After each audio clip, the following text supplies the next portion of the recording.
حاج منصور چقدر خوبه بالاخره مردیم. یه تو دنیا همش برقا میرفت وسط جاش. بله درست میگی. حاج منصور شراب طهور نمیخوری؟ ممنون آب دوغلی ها. میگم تو که مردی چرا هنو کچل و زشتی؟ تقصیر سازنده انیمیشنه. آین شروع شده.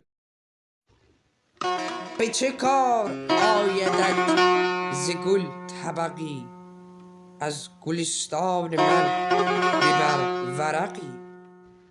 گل همین 5 روز و 6 باشد، وین گلستان همیشه خوش باشد.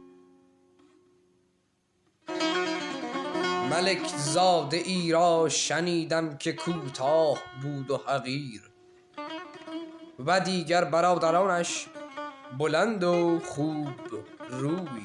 باری پدر به کراهت و استحقار در او نظر می کرد. پسر به فراست و استبصار به جای آورد و گفت: ای پدر کوتاه خردمند، به که نادان بلند. نه هرچه به قامت مهتر، به قیمت بهتر. آن شنیدی که لاغری دانا، گفت باری به ابلهی فربه. اسب تازی وگر ضعیف بود، همچنان از طویله خربه. پدر بخندید و ارکان دولت بپسندیدند و برادران به جان برنجیدند.